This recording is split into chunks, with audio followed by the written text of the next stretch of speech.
Hello friends, welcome to only GK tutor. दोस्तों, मैं आज आपके लिए लेकर आया हूं बहुत ही शानदार रेलवे एनटीपीसी के रिगार्डिंग टॉपिक वाइज यहां मैं आपको करवाने वाला हूं।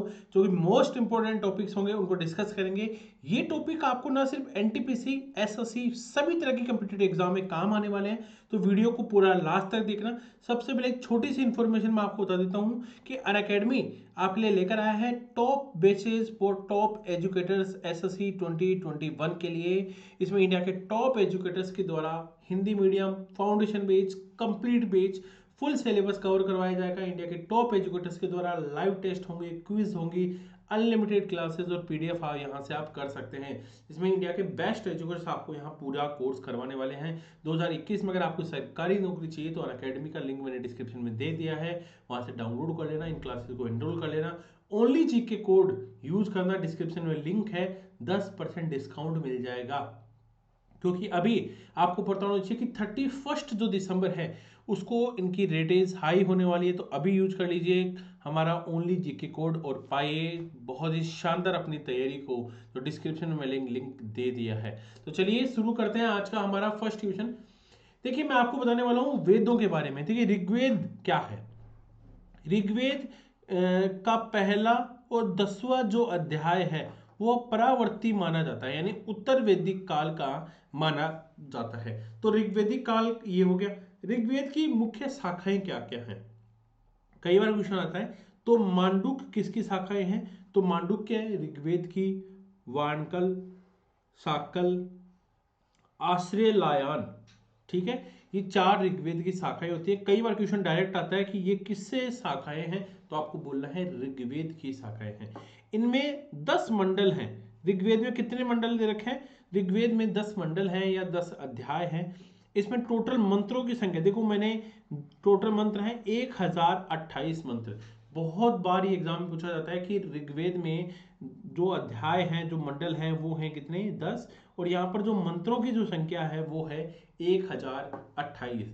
देखिए, जो ऋग्वेद है उसमें क्या बता रखा है? उसमें देवताओं की प्रार्थनाओं के लिए मंत्रों का संग्रह है, मंत्रों का कलेक्शन दिया हुआ है। ठीक है, तो इसमें दो तीन तरह के क्वेश्चन बनते हैं कि पहला और 10वां अध्याय क्या है? उत्तर वैदिक काल। कितने मंडल हैं? 10 मंडल। 1028 मंत्र हैं। देवताओं की प्रार्थना हेतु मंत्रों का संग्रह किसमें है? ऋग्वेद में है। ऋग्वेद के दो ब्राह्मण हैं, ब्राह्मण यानी ग्रंथ, ऐत्रेय ब्राह्मण और कौशितकी ब्राह्मण। ठीक है, अगर आपको कई बार क्वेश्चन पूछा जाता है कि ऋग्वेद का 9वां मंडल किसको समर्पित है, तो वो सोम को समर्पित है। किसको? सोम को समर्पित है। जो दूसरा और जो 7वां अध्याय है, दूसरे से लेकर 7वें तक, यानी 2, 3, 4, 5, 6 और 7, इन अध्यायों में मंत्र के अधिकांश ऋषियों के एक ही परिवार के द्वारा रचे गए हैं। तो ध्यान रखना, ये ऋषि के एक ही परिवारों ने सारे मंत्रों को लिखा है।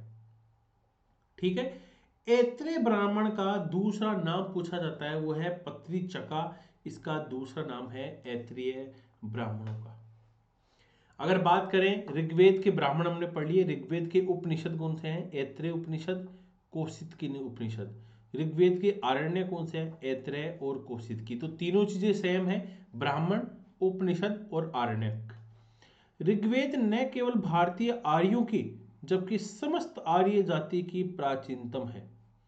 विद्वानों के अनुसार इनकी रचना आर्यों ने पंजाब में की थी।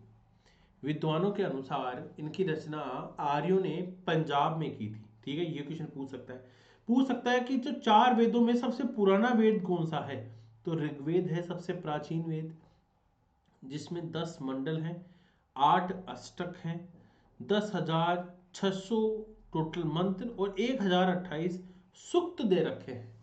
देखिए, कई बार क्वेश्चन को देखिए कितना डीप में, और कई बार पूछा जाता है कि जो ऋग्वेद की वो रचना है वो किस काल में हुई थी। वो 1500 से 1000 ईसा पूर्व के बीच मानी जाती है ऋग्वेद की रचना। ऋग्वेद का दूसरा और 7वां मंडल मैंने बता दिया सबसे प्राचीन है, जबकि पहला और 10वां सबसे बाद में बने हैं। 9वां मंडल सोम को समर्पित है। ठीक है, और 10वें मंडल में पुरुष सूक्त में संपूर्ण वर्ण व्यवस्था, यानी जातिवाद, जाति की जो व्यवस्था थी, वर्ण व्यवस्था के बारे में उल्लेख किया गया है। प्रसिद्ध गायत्री मंत्र का उल्लेख कहाँ पर मिलता है? ऋग्वेद में मिलता है। ये बहुत ही इंपॉर्टेंट बात है, बहुत ही इंपॉर्टेंट क्वेश्चन है। अगला वेद आता है हमारा सोमवेद। सोमवेद के बारे में जो क्वेश्चन पूछे जाते हैं वो ये है कि इसमें ऋग्वेद के ही अधिकांश मंत्रों को संगीत में यानी गीतों में गाकर, है ना, इसीलिए सामवेद को भारतीय संगीत का प्राचीनतम वेद के स्रोत कहते हैं। कि भारतीय संगीत का सबसे पुराना स्रोत कौन सा है? तो वो है सामवेद। इसमें ऋग्वेद के मंत्रों को संगीत के लय में गाया गया है। 1810 छंद हैं, 20 अध्याय हैं, ठीक है। 75 छंदों को छोड़कर शेष ऋग्वेद में उपलब्ध है। इसमें केवल 75 छंद ही ऐसे हैं जो अलग से इसमें शामिल किए गए हैं।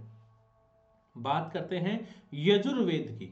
यजुर्वेद की दो शाखाएं हैं, एक तो है कृष्ण और दूसरी है शुक्ल यजुर्वेद।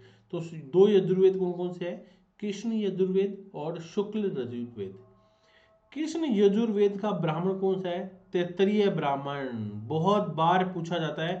तैत्तरीय ब्राह्मण वो है कृष्ण यजुर्वेद का। शुक्ल यजुर्वेद का ब्राह्मण शतपथ ब्राह्मण है, ठीक है। एक चीज और ध्यान रखना, ये जो हम कर्म कांड होते हैं, है ना, इन सारे कर्म कांडों की चर्चा किसमें की गई है? यजुर्वेद में की गई है। और एक खास बात, ऐसा कौन सा ग्रंथ है जो दोनों में लिखा गया है?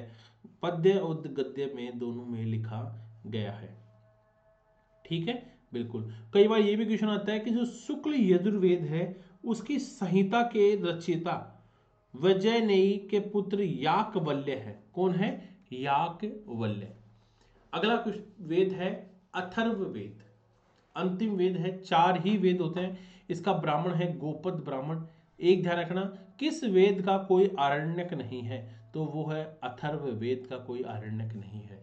इसमें बहुत सारे उपनिषद हैं जिनका पहला नाम है मुंडकोप उपनिषद। कहाँ से लिया गया है? अथर्ववेद से। दूसरा है प्रश्न उपनिषद, है ना, ठीक है। तीसरा है मांडुक्य उपनिषद। इसका पूरा नाम ब्रह्मावेद भी है। क्या है? ब्रह्मावेद भी है। अथर्ववेद में तंत्र और मंत्र बता रखे हैं, जादू टोना, है ना, अंधविश्वास, इन सब का वर्णन किया गया है। 20 मंडल हैं, 731 रचनाएं हैं और 5987 मंत्रों का इसमें उल्लेख किया गया है। ध्यान रखना, अथर्ववेद में कुरुओं का राजा कहा जाता है, ठीक है। अगर आपको वीडियो पसंद आया तो वीडियो लाइक जरूर करना और अपने 5 दोस्तों को शेयर करना ताकि मुझे एक मोटिवेशन मिले और मैं आपके लिए ऐसे ही टॉपिक वाइज वीडियोस बनाता रहूं। ऋषि का अथर्ववेद दृष्टा माना जाता है, यानी अथर्ववेद में कुरुओं का राजा कहा गया है परीक्षित को। अथर्ववेद के अतिरिक्त तीनों वेदों को, यानी इसको छोड़कर जो तीनों वेद हैं उनको वेद त्रयी कहा गया है। और एक खास बात, किस वेद में महाजनपद के बारे में जानकारी दे रखी है? तो वो है अथर्ववेद। बहुत छोटे छोटे क्वेश्चन यहाँ से बनते हैं और बहुत ही शानदार आपको देखने को मिलता है। ध्यान रखना, अगर आप चैनल पर नए हैं तो चैनल को लाइक करना, वीडियो को लाइक करना, चैनल को सब्सक्राइब करना, अपने दोस्तों को इस वीडियो को ज़्यादा से ज़्यादा शेयर करना।